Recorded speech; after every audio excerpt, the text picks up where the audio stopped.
hypervisible and totally invisible. Denying slavery forces us to also deny the people that we're trying to mentally themselves. Be okay. Origin Story limited series continues Saturday at 9 on the History Channel.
All right.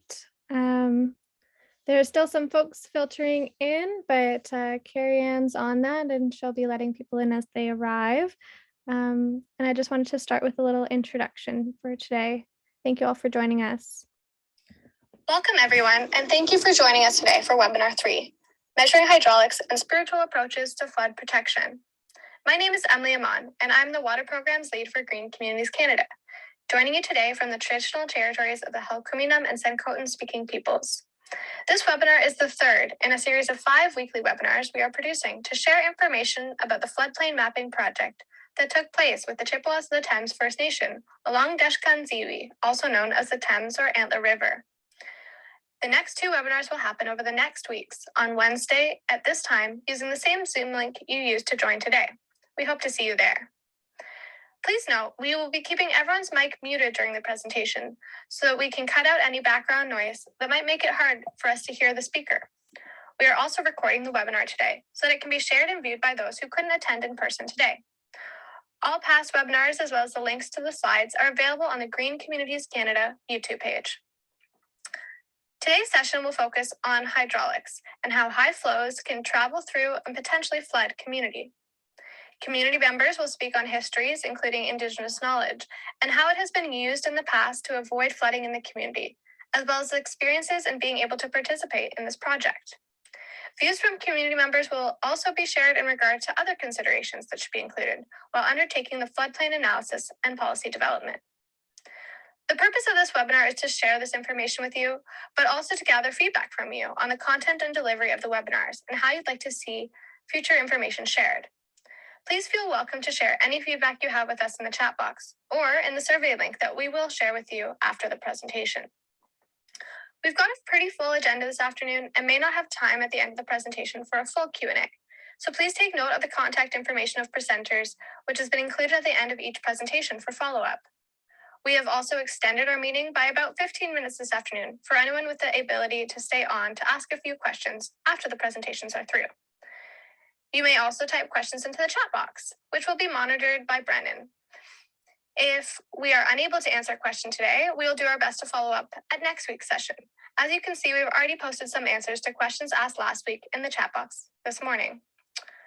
Please take a moment now to type in the chat box your name and what community or organization you're from. This will help us to keep track of who has attended. Thanks, everyone. That's all from me. I'll now turn it over to Courtney Riley for our traditional opening.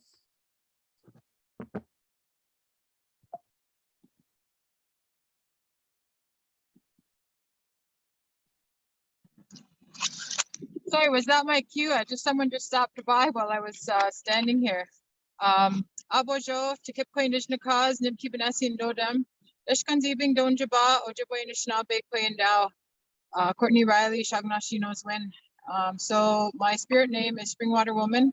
I belong to the Thunderbird clan.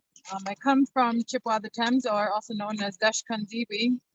and the river. And my English name is Courtney Riley. Again, I don't know if this is your first time attending the webinars, but I have been singing from the Fork of the Thames, which is where my nation gets its name from.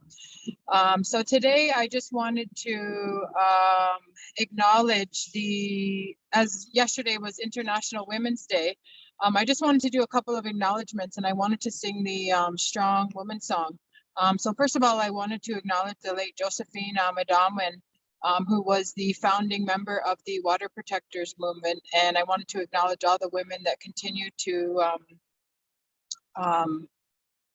work with the water and do their role, as women are the caretakers of the water. I also wanted to, and I guess another thing was acknowledge all women, because women are the only gateway into this physical world. So the only reason we're here is because of a woman. So acknowledge all women that way. I also wanted to acknowledge, share something that I learned from a coming of age ceremony. And what they shared there was a woman is the strength that holds the home together. A strong woman runs a strong household. If she is not strong, the house will crumble. And find yourself a man who is not intimidated by a strong woman, because a smart man seeks out a strong woman. He's not intimidated by her strength because he knows it takes a strong woman to run a strong household. And just following up strong women, may we know them and may we be them. So I just wanted to share that little bit before I shared the Strong Woman song.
One thing I did forget to do was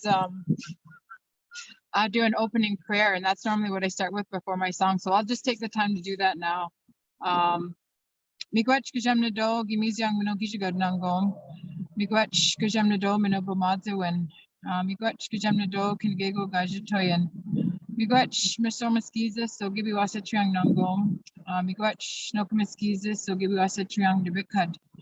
Miigwech Kakamikwe, Gimiziang Nesewen, Gimiziang Nipe, Gimiziang Matago, Gimiziang Wasiap, Gimiziang Nongo, Asema, Beginang, Wabanang, Jawanang, Epigishmak, Minwagi Wadenang, Nadamotionang, Wijabishnang, Kinigego, Eshtigayang, Miga, Nikea, Pane, Wemene, Ahomigwech.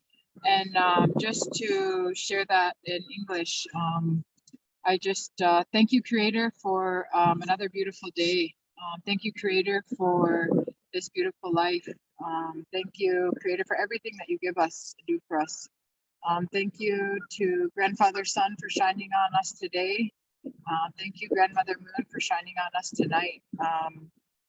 Thank you, Mother Earth, for giving us the air, the water, the trees, the animals, and the stars. And I offer my tobacco to the 4 directions, the east, the south, the west, and the north. And asking that you help us and be with us in everything that we do. And then humbly, respectfully, thank you. So that's it. Miigwech.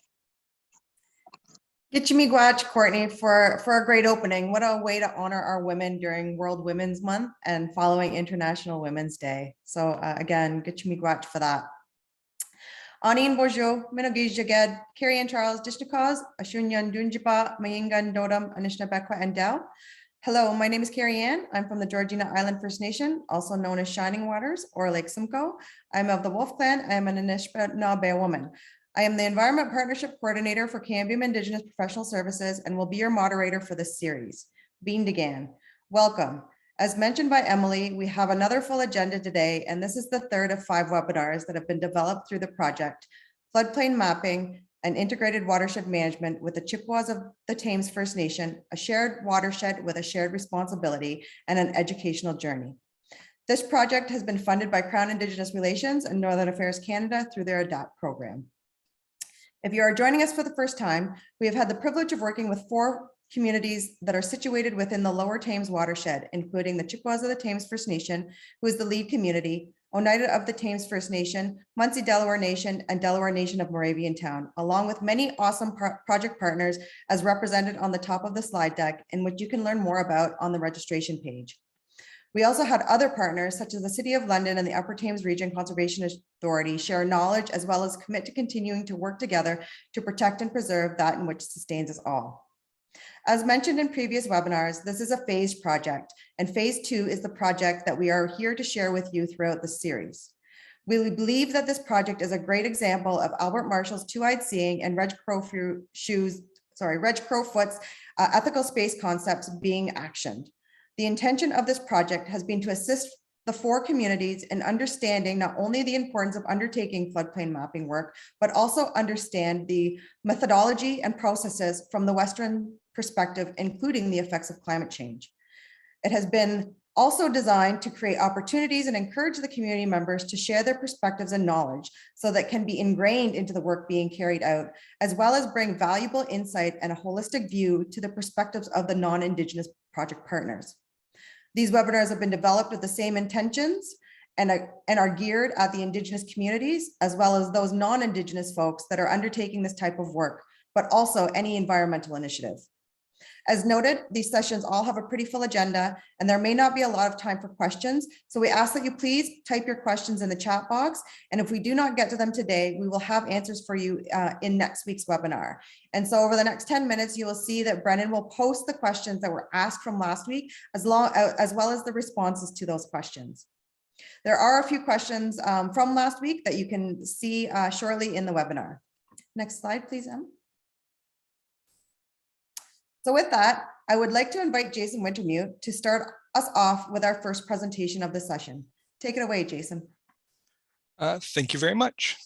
I'm going to start with just a brief presentation to get people thinking about their own river and the importance of knowing the history of flooding in your area.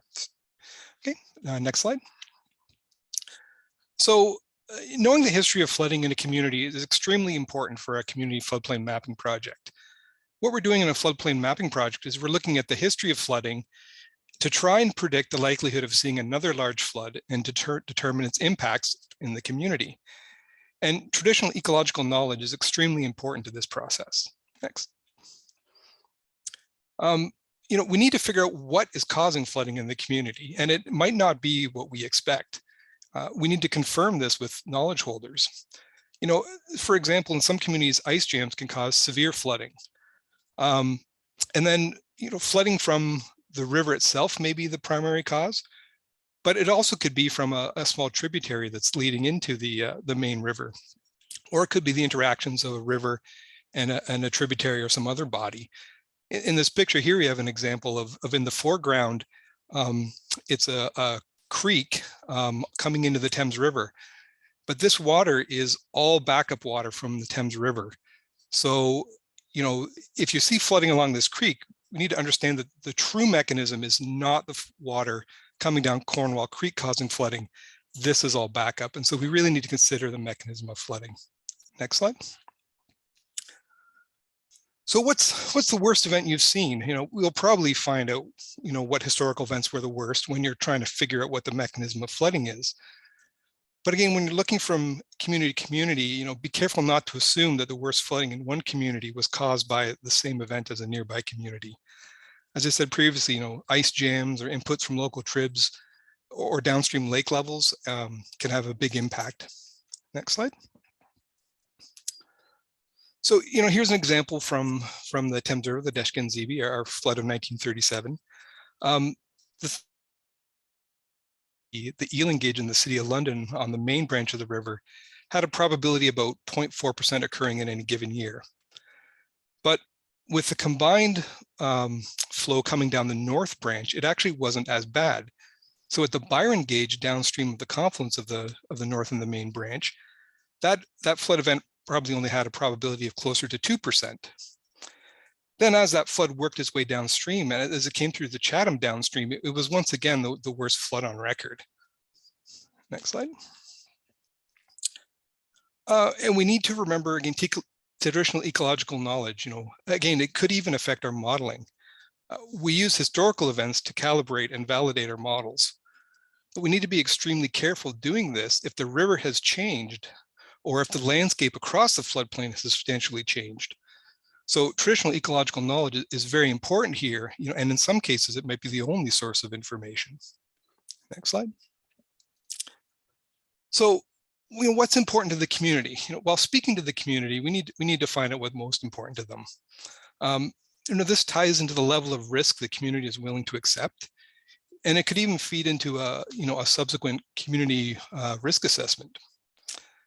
Speaking to the community about what's important to them also leads to better mapping, as it ensures that important features in the community get shown on those maps.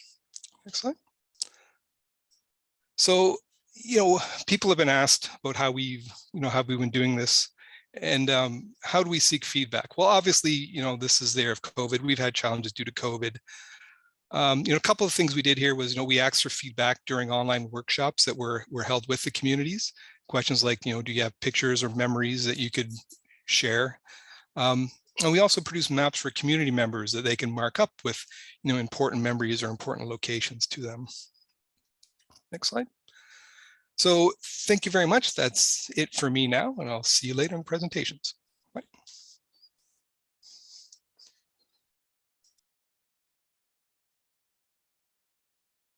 I'm from Chippewa of the Thames.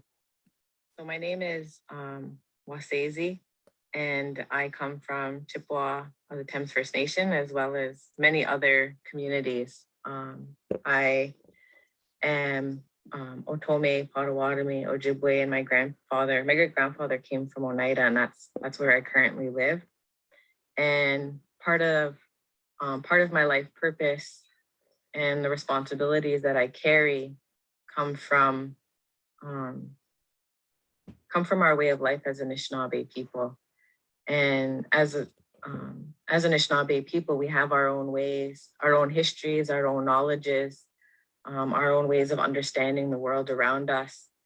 And one of those ways is through the Three Fires Medewan Lodge and Medewan teachings. And that's the way I've been raised. So my parents were young and sought out those ways so that they could raise their family that way.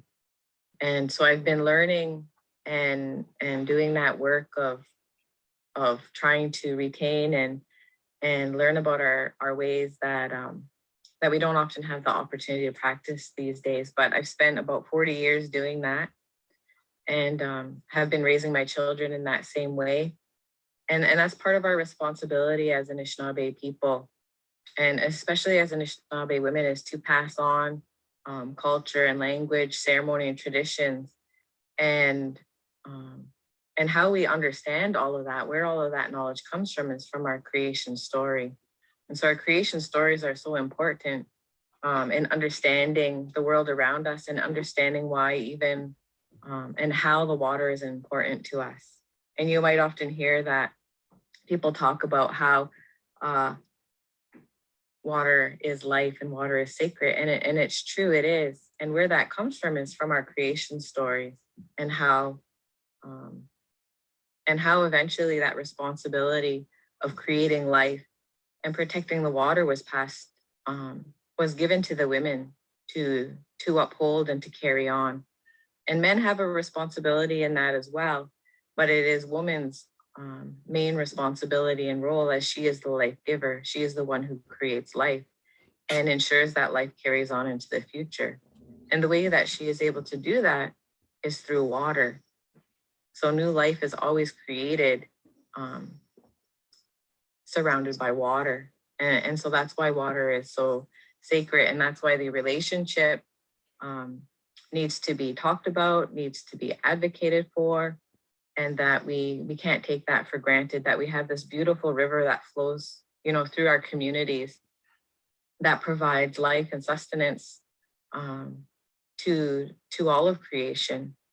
And it has since the very beginning of time. And in the springtime, it's such a beautiful time. That's like our new year. When the waters break, when the ice, you know, starts to crack and the waters start to flow again, that's our new year as Anishinaabe people. And it's the beginning, it marks the beginning of a new cycle to life. And the water is the one that signifies that for us. You know, she breaks free from the hold that winter had on her, and she starts to flow again, and life starts to emerge. And we see all the beautiful budding that happens on the trees, and the fish start to flow through the river. And it's such a happy and beautiful time and a celebration of new life. And so during that time, as Anishinaabe people, we fasted. You know, we've always fasted. That's one of the ways the Creator gave us to be and to give thanksgiving and to find meaning and purpose in life. And, you know, so springtime was one of those times that Anishinaabe people all over Turtle Island would be fasting. And the reason that we fast is we give something up so that we can pray, you know, for things like the water. That's one of the things that we give up when we're fasting is having that nourishment and that drink of water. And we know how important that is because we're made up of water. Our beings are our very vessel that our spirit is contained in is made up of water. And so we know how important that is. And when we give that up and to pray for that, then it helps our Mother the Earth. And so, you know, I've spent a lot of years fasting, and my nephews had the opportunity to do that this spring. In a very small way because of COVID, but we still do that. And we continue to do that as Anishinaabe people. And I think that's pretty amazing that through all of this, through all of the history of who we are and what's happened to us, that we retain the knowledge and the importance of giving thanksgiving, because that's what fasting is about also. It's not only about giving things up and looking for life or purpose or answers to questions. It's also about giving thanksgiving to creation, to making a connection to the earth that we walk upon, sitting still and paying attention to the little bugs that crawl on the earth and the rain that falls and how creation works together. So my name is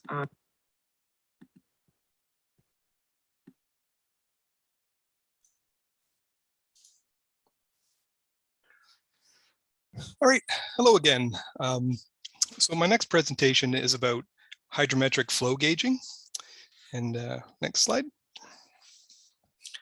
So a river is only going to cause flooding and damage when it reaches a certain height. And it's useful to know, at what water level the damage is going to occur. But when you're trying to do flood forecasting, it's difficult to work with just water levels when you're trying to predict what may happen downstream. So working with flow is easier. Next slide.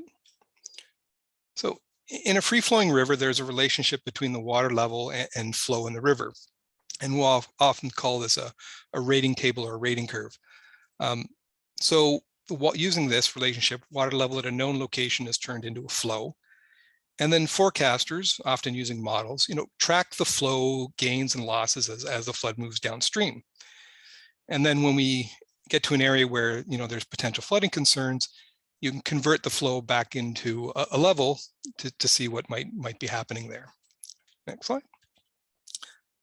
So a lot of hydrometric flow gauging is really about monitoring the water level and trying to figure out this relationship between level and flow. Next. So I'm going to start with talking about water levels. Next. Some of the earliest methods of measuring water levels, simply to make a physical mark in the environment showing how high the water level got. We call these high water marks, and I think in many cases, traditional ecological knowledge is this kind of information. But I think even when I started flood forecasting, I was told, whenever you report how high you think the water levels get, you should talk about what year it is, because businesses in the flood prone area here, they've got marks in their basement with the years on them, so that if you tell them it's going to be a flood like whatever year, then they know how high that is. Now, this is an example of high water marks that you still get used to this day. Then when we started, installing basically rulers on the sides of bridges or other convenient locations and right down the level, we call these staff gauges. Next slide. As technology advanced, we started installing permanent stations that would automatically record the levels for us. And I'm going to just briefly talk about a couple different technologies that we still have today in our watershed that we use. Next slide. The first type is basically a well in a gauge house, and the well's got a float in it, and there's a data logger attached to it that records the level. And in the case of this one, there's an old dial-up modem that somebody can dial into and get the data from the gauges. Next. The second kind of station we have uses a bubbler. And a bubbler is basically a device that pushes a bubble of air out a hose that's fixed underwater, and how much force is required to push the bubble out depends on how much water level is above it. So then the bubbler just converts that force into a water level for you. So it's got a bubbler with a data logger to record the levels, and this one has a satellite uplink that transmits the data hourly to a system where it can be accessed via the internet. So there's a wide range of technologies for setting up permanent gauge houses. Next slide. So now I'm briefly going to talk about flows. Next. So, we can get flows, even rough estimates of flows in small streams by simple methods, such as, throwing a floating object in the water, measuring the distance it travels over a period of time, and then measuring the depth and width of the water course, and you can get a flow that way. It isn't really good enough for hydrometric flow gauging, though. Next. Stream weighting is the most common way, and it's measured using a current meter or a flow meter. And essentially the person wades out into a stream and physically measures the speed of the water at various locations across the river using one of these devices. Older devices had a propeller, and the number of rotations of the propeller in a given time gave the speed. More modern ADCP units, which I'll talk about later, use sound waves to measure the speed. So, next. And basically the idea of a weighting system is, as you wade across the river, each reading is considered representative of a particular portion of that cross section or a panel. And as you move across, each panel is kind of added up to get the total flow for the creek or river. Next. So ADCPs are acoustic Doppler current profilers. You know, as I said, these use sound waves, and we can use these in deeper waters or during floods. They're much safer to use in these kind of situations. And basically, you install the unit on a boat that measures the velocity, and you just drag the boat across the river. And as it goes along, it takes readings of the speed, the width, and the depth. And then most systems will actually automatically calculate the total flow as you move it across. So these are extremely helpful in during floods, when otherwise simply wouldn't be safe to get a flow measurement. Next slide. So when we look at the flow and level together, we can develop a rating curve. Here's an example of a curve, like a graph. Next slide. Or again, the table. And it's, as I said, basically by determining the flows at various water levels, this rating relationship is determined. And then this can be used for flood forecasting or for computer models or other environmental monitoring efforts that need flows. Next slide. So that's it for this presentation. Thank you very much. Miigwech, Jason, for all that high-level information in regards to the importance of ensuring information surrounding the history of an area is known, as well as helping us understand the hydrometric flow gauging processes in undertaking this work. And the community perspectives given by Wasezi really helps, I think, to put into perspective the understanding and connection that we as Indigenous people have to the water and the importance of knowing our histories as a parallel. Our next presentation will be given by Sarah Ribideau, who was very integral in assisting with the first phase of this project and is here to showcase some of that work. Welcome, Sarah. Thank you very much. Can everyone hear me okay? Excellent. So thank you, everyone. My name is Sarah, and I would like to chat with you today about our Conservation Authority's collaborative partnership with Cambium Indigenous Professional Services and other partners, and showcase some of our technical work from back in phase 1, which aimed to assist First Nations communities visualize the living nature of water within their own watersheds and to initiate conversation with respect to floodplain management. So we understand the importance of building and strengthening our relationship with communities to guide where capacity and support are needed. And we want to encourage combining technical information with rich traditional ecological knowledge by bringing visual products to the table, especially those that visualize a changing climate. And as I mentioned, initiate conversations on how communities may view floodplains as a living system and how to manage them appropriately based on some of the results of our technical products. We're hoping that they help. So as such, one of the many roles that we've had in this partnership included using something called Geographic Information Systems, or GIS, which again, visualizes these relationships between natural systems and other environmental features. Next. So this is just a quick slide showing information I did from a previous presentation. The Ministry of, a long acronym, hang with me, the Ministry of Northern Development, Mines, Natural Resources and Forestry, with assistance from Natural Resources Canada, they recently produced a large data set that visualizes how climate change may impact temperature and precipitation levels throughout Ontario specifically, based on a few different time frames and whether we curb emissions. They're called RCP ratings. So whether we curb emissions now or we continue business as usual. And I have produced maps that encompass every First Nations in Ontario based on these projections, and an associated presentation, which you can see this slide here.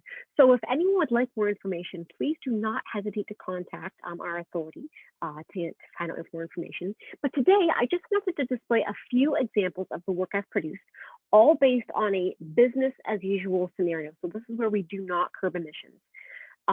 Changing temperatures and precipitation levels, they're certainly going to influence our water cycles and potentially, as I mentioned, how we view floodplains from a management perspective. Next. So we understand that First Nations consider changes and plan for the future over the scale of several generations. So the data that we had access to to review climate change projections, it goes to about the year 2100. So approximately 80 years, or from what I understand, about 4 generations. So not 5, 6, or 7, but at least we've got a little bit of time in there. I produced maps at several various scales for climate, including our own watershed, the Lower Thames Valley in Southern Ontario. I do have some at larger scales, which I will talk about briefly. And here, I'm just wanting to kind of go through these particular maps I've produced for climate. I'll show some other ones later on for different aspects, but just to give you an idea that they're really useful conversation pieces. So here, we're actually looking at the total annual precipitation change over the next 20 years within our watershed, again, from a non-emission curbing perspective. And as you can kind of see, it looks like there's an actual increase in precipitation between this valley, between Lake Erie and Lake St. Clair. So this is the type of information that we can view. Next. Here is information on the average annual temperature changes. So you can tell there's about a 2 to 3 degrees difference, again, over the whole year. This takes in information from all the different seasons. And I do have information for summer and winter specifically, if you're interested. But as you can see, temperature does fluctuate. And these maps were made based on something called a raster data set. And these raster data sets, every single square within them is a pixel, represents a particular value. Just like how you have pixels in a photograph you take, each pixel represents a value. So that's how we kind of identify and use this information. And as you can see, the boxes kind of change as you go across the landscape, and that's based on a multitude of different factors, which if you're interested, you can take a look at the ministry's report, which is publicly available. Next. So I showed you kind of information over the next 20 years for temperature and precipitation, and I will continue that for another 2 sets. Hang in there with me. But I also wanted to show you information on the mean winter temperature by about the year 2100 or projected. Why? Because this is always the worst. And again, quite the conversation piece. So here within our own watershed, by about the year 2100, expecting about a 7-degree jump, which certainly is going to influence how our water cycles work and how floodplains are going to change with that. Next. Here's an example of some of the same information, but for our friends to the north, around Killarney Provincial Park and Manitoulin Island. So again, just going to briefly go through this. This is the annual precipitation change. So as you can see, just very briefly, kind of suggests more coastal rain and even more rain within the interior, which is going to flow through the watersheds, through First Nations communities to get into Georgian Bay. Next. Here's temperature change over the next 20 years. About a 2-degree difference in the interior and a 2.5 to 3-degree difference coastal. Again, I'm kind of generalizing these maps. There's certainly more you can dive into with each. But again, just things to consider with respect to floodplain management in the future. Next. And here's the temperature change expected for the region between 8 to 9 degree difference. Again, certainly going to impact how anybody decides to manage an aquatic ecosystem, particularly floodplains. Next. So here, as you can see from the scale, or the map, I should say, in the bottom left-hand corner, we've essentially just gone straight north. And I thought this was an interesting perspective because, again, I've just scaled out to show a new region, different projected changes. And this one I thought was really interesting because, as you can see, there's in the confluence between Moose River and the Betteby River going into James Bay, it almost looks like there's a period where there could be some drought, but then increased precipitation around it. So from this perspective, certainly you're going to have areas that might be drying up and areas that are receiving even more water, going to influence floodplains. Next. And this exact same spot, again, this is winter precipitation change, but this one's actually to 2100 because I thought it'd be neat to compare the two differences. So as you can see, that drought area is gone, increased precipitation now. So yeah, just all these different perspectives and way you can use GIS products to initiate conversation and see, oh, how might we want to manage and view these areas? Next. And here's the winter one. Here are the projected temperatures, mean winter temperatures into the year 2100 for the region. So as you can see, these large bands as you increase north and north, reaching up to past 10 degrees in some regions. So yeah, certainly things to consider for the future. Next. So I've talked a lot about climate and obviously how that impacts, but let's take a look at some actual floodplain mapping that I was able to work on as well. Next. So we know that the spirit of the water and life around water, it's very important with how we consider floodplains, which these webinars have been all about. And here's an example of some historical floodplain data that I took and I digitized. So we had baseline information to work with. So whatever future modeling we do, we had some comparisons.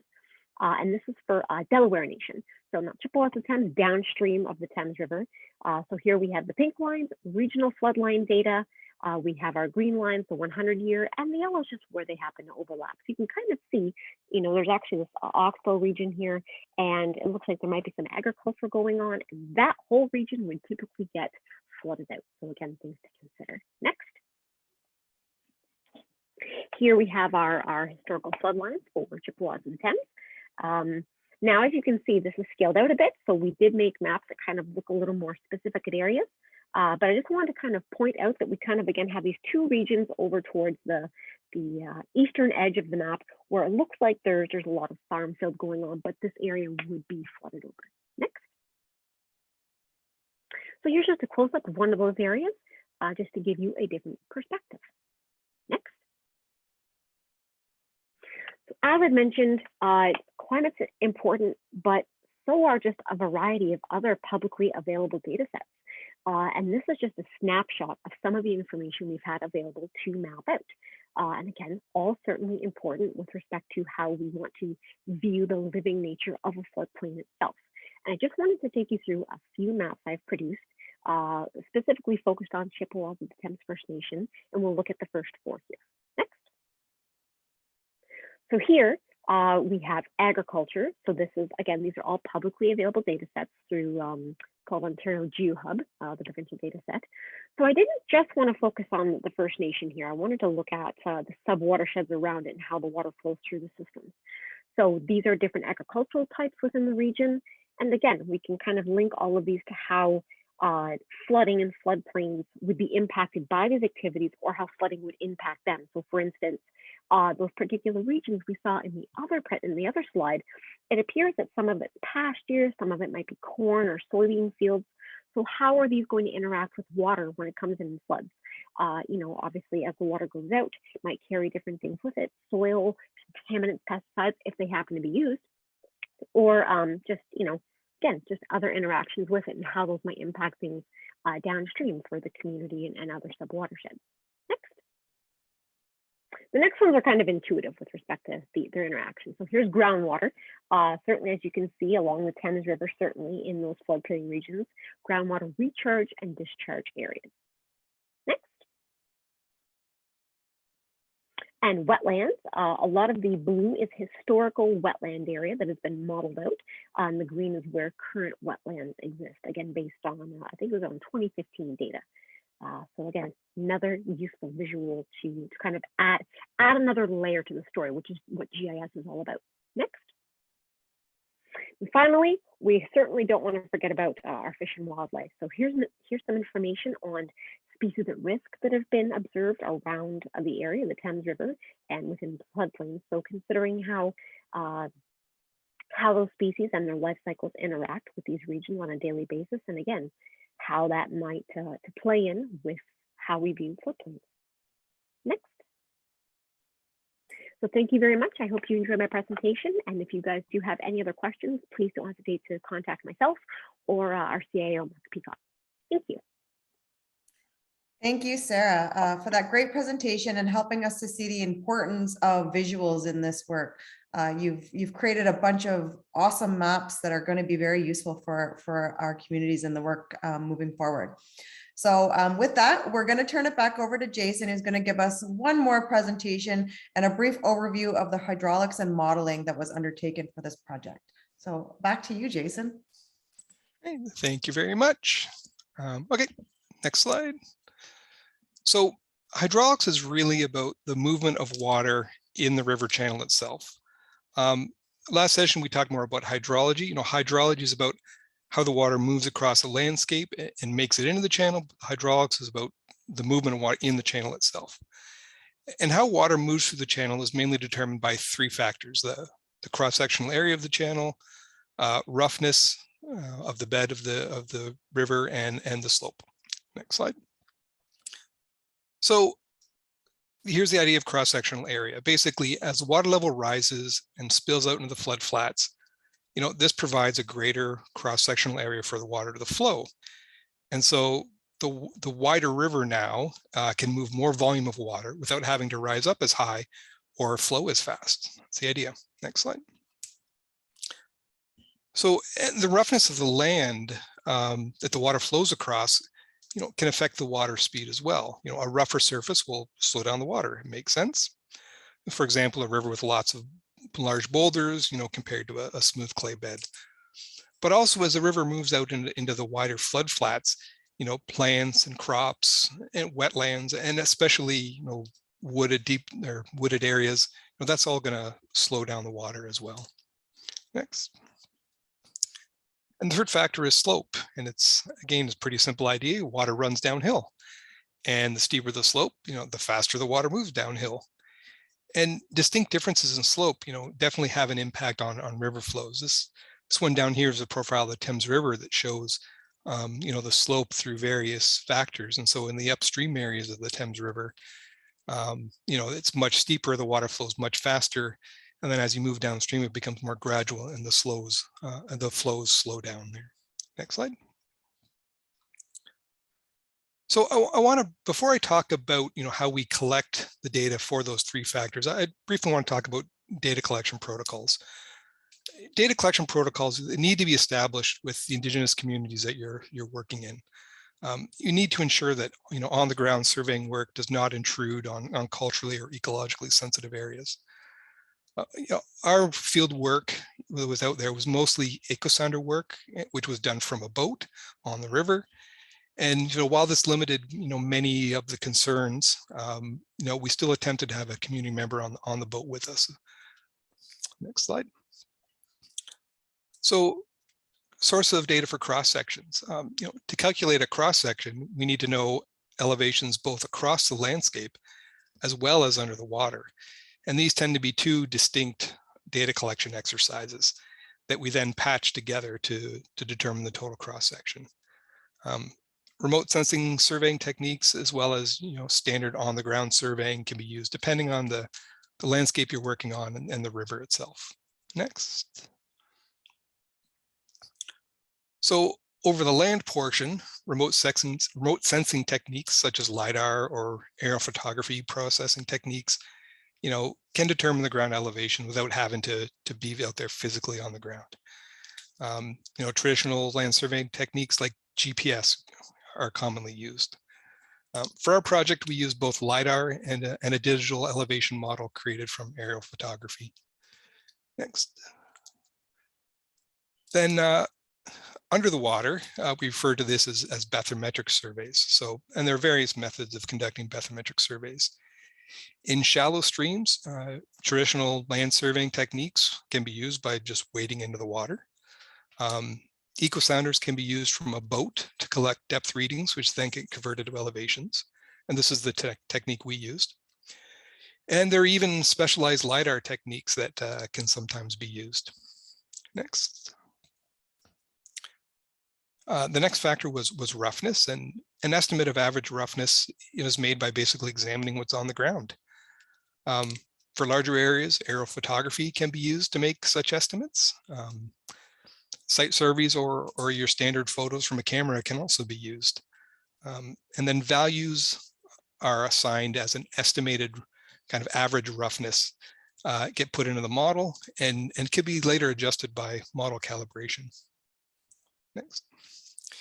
The final, factor there is slope, and the information for determining channel slope is basically calculated from the same surveys to determine cross sections. The distance between the two cross sections and the change in elevation between the two cross sections is how you get the slope. Next slide. So once you get these three factors, they get quantified numerically, and then they get used in both manual calculations for flow, as well as in more sophisticated computer models like those we use in floodplain mapping.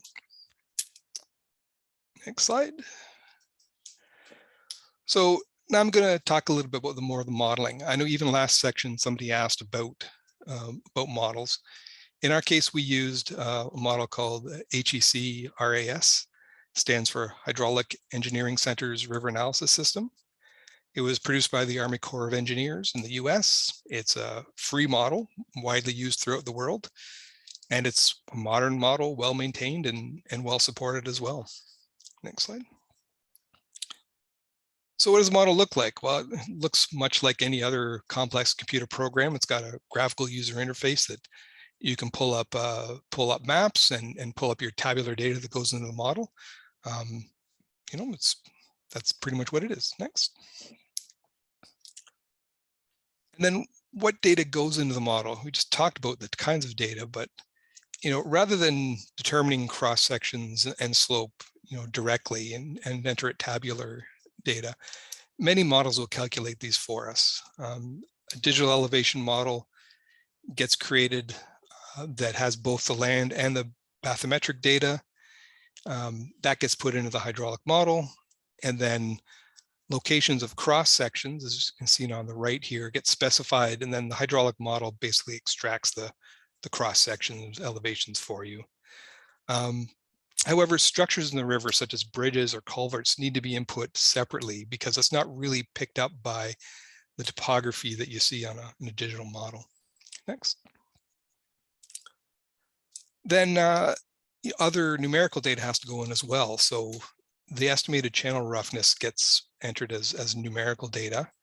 And also, you know, for each floodplain map you want to generate, that's associated with a particular flow. So you need to input that particular flow you're concerned with. Next. Then what comes out? Basically, a model will output the water level at each of those cross sections as the particular flow you specified passes through. Next.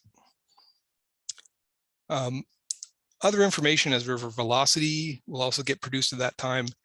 And some models may output a rough estimate of the floodplain extent as well.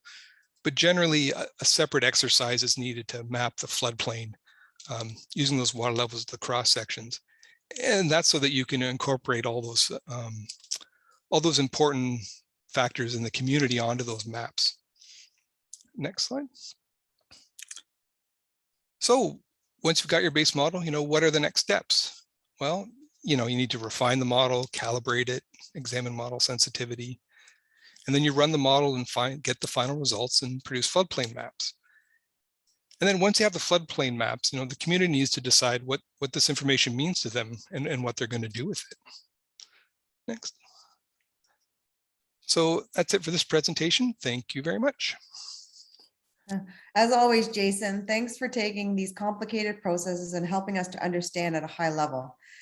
Unfortunately, our next, we were hoping to hear from one of the community members that had some experience in going out with the folks at the Lower Thames to do some of this work, but unfortunately she's unable to attend today. So hopefully we might be able to pick up with her next week and have her story.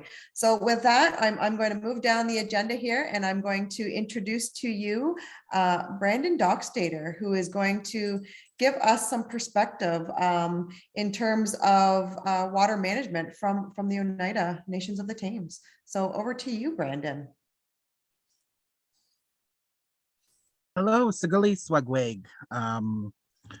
Sorry, Brandon Dockstader Neon Gets, Ogwali ni Wagi the Load, Onyataag Ungwehuene, Kala Wagasunit. And I hope everyone's enjoying their time here today. So I just said, my name is Brandon Dockstader, Bear Clan from the Oneida Nation of the Thames. And welcome. And I work for my community as our environment and consultation coordinator. So today I was going to briefly share some perspectives on water management from a Oneida Nation of the Thames perspective, but also tell a story. I think like we're going to go and the reason I tell the story, so excuse me, First Nations, Inuit, Métis, First Nations communities have long passed knowledge from generation to generation through oral traditions, including storytelling. And storytelling is a traditional method that passes down cultural beliefs, values, customs, our rituals, our history, various practices, the relationships between each other, and it's a snapshot of a way of life in sometimes. And so storytelling to many First Nations communities is a foundation for learning, for relationship building, and for learning, for holistic learning, but experimental learning. Next slide. Okay, so I mentioned a lot of this. Bear Clan, environment coordinator, history enthusiast. If you want to go to the next slide. So we always start with what we call the Gunahala Duksla, or the Thanksgiving address. So no, don't expect me to pull out a turkey right now and say some words that way. But what this stands for is the words that are said before all else. And this is a natural law that honors all of creation, how we're supposed to carry out our responsibilities. It's a reminder that we have a responsibility as human beings to creation and to ensure the protection of the next 7 generations. And so I just wanted to say the first piece there. And so it goes like, Agwe Gut Huskaji, Hudwat Wait Nuni, Hugwat Negula, Giant Dios, I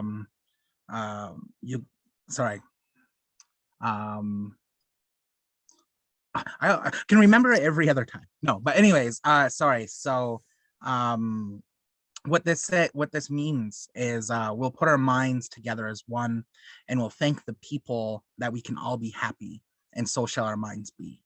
And I think this is really important to the foundation of this natural law. We're coming together as a people, as a collective, and we're going to put our minds together as one.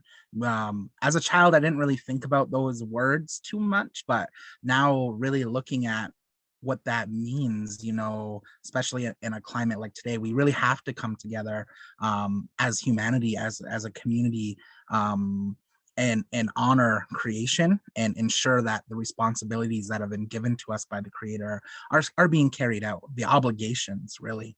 So next slide. It's just some terminology here that I like to talk about. Traditional ecological knowledge, everyone kind of understands what that is. Inherent and treaty rights, there is a difference. An inherent right is one that's bestowed upon Indigenous peoples from the Creator and is prior to European colonization.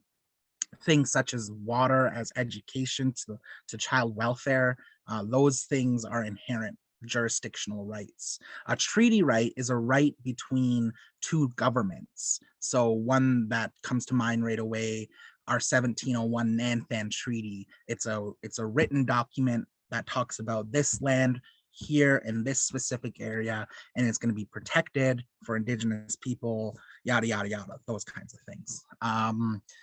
The last thing here is pan-Indigenous, which is a political approach meant to create a one-size-fits-all framework. This is what a lot of governments, people, they like to take a pan-Indigenous approach and to say that we're all just First Nations, we're all just Métis or Inuit, when we're all really unique. And you can see that in this work here, specifically on the Thames River of Chippewa, Munsee, Oneida. You know, the Munsees are Lenape, the Chippewas are Anishinaabeg, Oneidas are part of the Haudenosaunee culture. And so we all have different ways of looking at the land, different values, and different guiding principles that lead us to the way that we carry things out. And so just as I talked about the Gunahala Duksla, that is uniquely Haudenosaunee. You know, those principles can be found in other places, but that's how we see it, and that's our natural law and how we dictate and carry out those responsibilities. So it's just different in every community, and it's important to understand that every community is at a different place with their relationship to the land as well. Next slide. So today we're going to talk about the beavers, and I'm just going to give you a quick synopsis of one of these stories before I go here. So the beaver, or Onid, or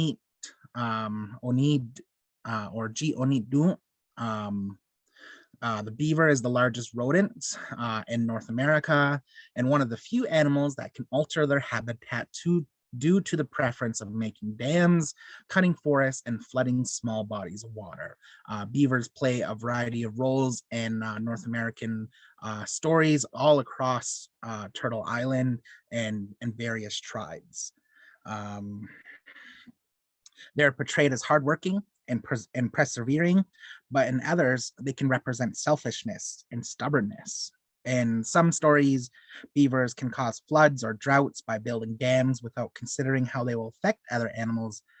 And in some tribes, the beaver is a benevolent hero who uses his wits to slay monsters. So you can see that the beaver is very unique and is documented across North American storytelling. And so the story I'm going to tell you today is How the Beaver Got His Tail, which comes from an Ojibwe storyteller. And his name was Roland Labarge. So just want to honor our storytellers. But this is How the Beaver Got His Tail, remixed by Brandon Dockstader. So once upon a time, there was a beaver that loved to brag about his tail. And one day, while taking a walk, the beaver stopped and talked to a bird. And the beaver said to the bird, "Don't you love my fluffy tail?" "Why, yes, I do, little beaver," replied the bird. "And don't you wish your feathers were as fluffy as my tail? And don't you wish your feathers were as strong as my tail? And don't you wish your feathers were just as beautiful as my tail?" the beaver asked. "Why do you think so much of your tail, little beaver?" asked the bird. This insulted the beaver, and he walked away angrily. After walking for a while, he stopped for a drink by the river and saw his friend, Muskrat. He walked up to Muskrat and said, "Hello, little Muskrat. What do you think about my tail?" "Well, it is very beautiful and big and fluffy," answered the Muskrat. "It's also a strong tail." "Why, yes, it is," said the beaver proudly. "Do you wish you had a tail like mine?" asked the beaver. "Tah! I didn't say I wanted a tail like yours. I just asked if it was strong." I like how my tail looks," the Muskrat replied with a little squeak. "You wouldn't know what to do with a strong tail anyways, Muskrat," said the beaver defensively. The beaver quickly turned and began walking back to his dam. He was so angry because he felt that all the animals were being rude to him, that they weren't understanding just how beautiful his tail really was. He was so upset, he decided to take his frustration by cutting down the trees. He would munch and go from tree to tree. And after a while, the animals started to notice their homes had disappeared. So they got together and asked each other what they could do. They noticed that Beaver was cutting down all of their homes to make his home even bigger. And so they came together and came up with a plan. Muskrat came up to Beaver and told him to follow him, that he found the biggest tree that he ever could. And so Beaver followed him. And after a time,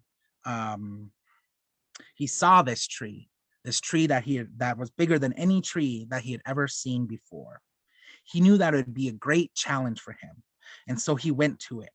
But as he was cutting, he kept thinking about his tail and didn't notice that he was cutting at a bad angle. Muskrat was busy talking away, distracting him. And before he knew what was happening, the tree began to fall toward him. He tried to jump out of the way, but he didn't jump fast enough, and the huge tree fell on his beautiful tail. He tugged and pulled and finally dug away the earth to free himself. And when he finally pulled his tail from under the tree, he was horrified to see that it was flat. The beaver was very sad and started to cry. He was crying and he heard a voice. It was the Creator. "Why are you crying?" asked the Creator. "A tree has crushed my beautiful tail," the beaver cried. "Now no one will like me." the creator smiled and told him that the beaver is not liked for his tail, but for his kindness and his wisdom. He's also told him how he could use his flat tail. Now your flat tail will help you swim rapidly, the creator said, and you will want to signal to a friend in case there is danger, and you can do it by just slapping on the water like that. Hearing this made the beaver happy again, and when the animals saw his flattened tail, they were shocked. But the beaver said, "It's better this way." And from that day on, the beaver never bragged about his tail. He never cut too much wood down, and all the animals liked him. And that's how the beaver got his beautiful flat tail. Yamako. All right. So that's my presentation. I just wanted to share that story about the beaver, how he has a lot of significance in his in the presentation itself. There isn't too much left there. There's a lot of slides, but we'll cut it short for today. So that's kind of where we're at today. But just wanted to say Yamanko and thank you for listening to that story.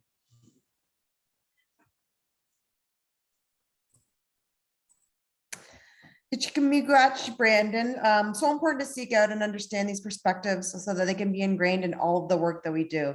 And storytelling, and this is why we wanted to sort of ingrain that into this webinar, is storytelling is a big part of the Indigenous culture and traditions. It's really a way to help make sure that these histories and this knowledge is being transmitted from one generation to another. So miigwech for that, Brandon. With that being said, we do have a few minutes here to do questions. So I will turn it over to Brennan for a few questions. Thanks very much, Carrie, and thanks very much for the questions that have come in. Looks like Jason has been responding to Barry's questions already, but Barry Stevens, thank you for your questions around 3D, interactive dynamic, and online mapping. Jason, I'm not sure if you wanted to maybe expand a little bit on your answer in the chat box or open it up to Sarah as well. Yeah, I think my response in the chat box is pretty much it. I mean, those are the 3D interactive maps are great visualization tools and really can help communities, you know, kind of see the impacts. Currently, we don't have that, you know, as part of this project. It's at this point, it's more of a traditional flat floodplain mapping project, but yeah, thanks for bringing that up. Those are great tools.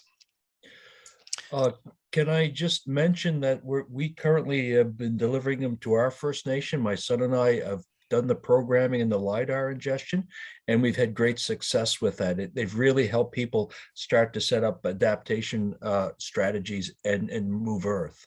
Thank you.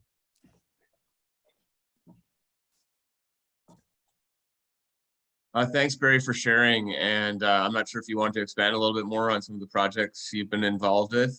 It seems like you're in the know here. Oh, if you don't mind, my son and I come from an electronic engineering background, and my son's a programmer, and we started seeing some flooding happening in our First Nation communities. So we looked at trying to communicate risk to our community members. So we've been working a bit with Indigenous services and some of the non-Indigenous communities here, including Natural Resources Canada. And so what we do is we actually work with the community and in bringing that traditional knowledge and have our software as a portal for sharing that. That's part of the two-eyed seeing approach. But what we do that, like say, that would be applicable to what the work that you guys are doing is we would take that technical information and convert it for use for non-technical users, whether they be band councils or band chiefs or the like, so they can make decisions. The thing that we do with the LiDAR and the ortho photos that you guys were showing, we actually ingest those and take them from gigabytes down to tens of megabytes, and then make a web app that's interactive that you can play with tide ranges, storm surges, or river surges. We also have worked with Natural Resources Canada, and we have rigorized a 3D fire model that involves elevation and crown canopy and all of that woodland inventory. So it's been really beneficial, but this is what we're doing down here in the East Coast, here in Nova Scotia. That's super helpful, and thank you for sharing your knowledge and your wisdom on this subject, Barry. And if you'd like, please go ahead and pop a web address in the chat, so folks who might be interested can follow up with you, check out your website, things like that. And I guess just one follow-up question for any of the presenters, but Barry as well. Feel free to offer your perspective. What is the importance of having relatable maps for personal risk evaluation, particularly in an Indigenous context?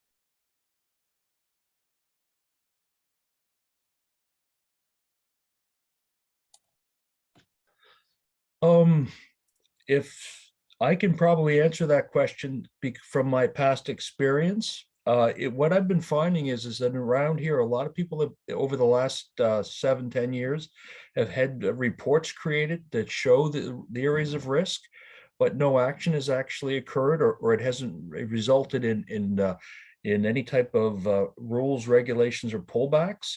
So when people can see their own houses, their own band offices, or their infrastructure, whether it be wastewater treatment plants, then they start acting on it. They start changing culvert systems. Other than that, I think it stays in the abstract and it overwhelms people, and actually nothing seems to get done at the grassroots level. And many of the First Nations here in Nova Scotia, we're not that large, and not, we don't have all those resources, so we can't afford to have, infrastructure ruined. I did see the photo that you shared there as well. I'm guessing you're close somewhere in Lunenburg County.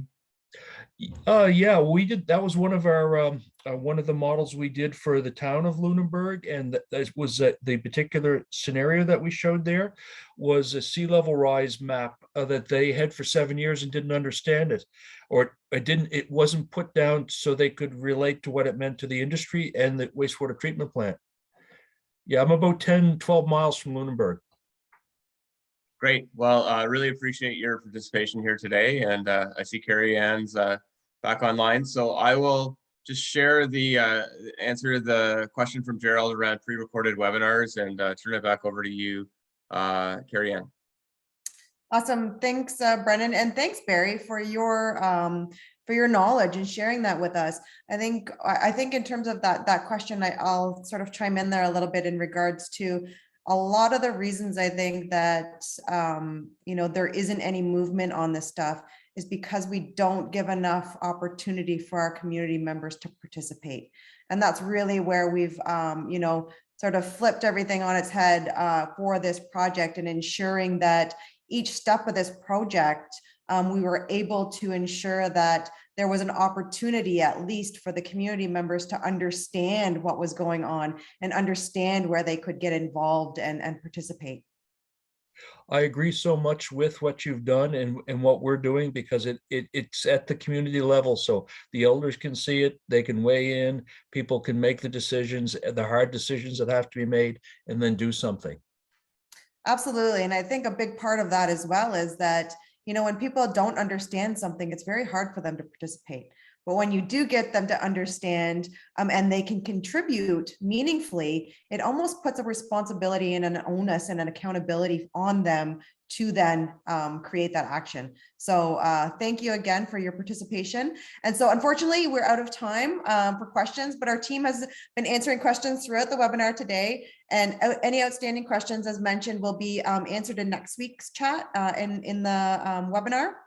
So these sessions are being recorded and will be posted on the Green Communities YouTube page at the following link, and that will be posted in the chat box there, as well as on the Cambium Indigenous Professional Services website, which that link has also been posted in our chat. For those who've missed webinar 1 and 2, those have now been posted. Please give us a few days to get this webinar posted, and note that we will also distribute via email to all registrants upon the completion of the series. With that, we would like to say Gitchi Miigwech, a big thank you for attending today's webinar. We would really appreciate it if you took a moment to fill in the quick online survey. A link is provided in the chat box, and share your feedback with us.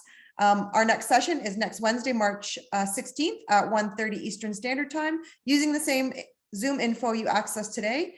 If you haven't registered, please consider registering online at the Eventbrite. And that link has also been in the box. So with that, I will again say Gitchi Miigwech for joining us today, and we hope to see you next week. Bamapi, everybody.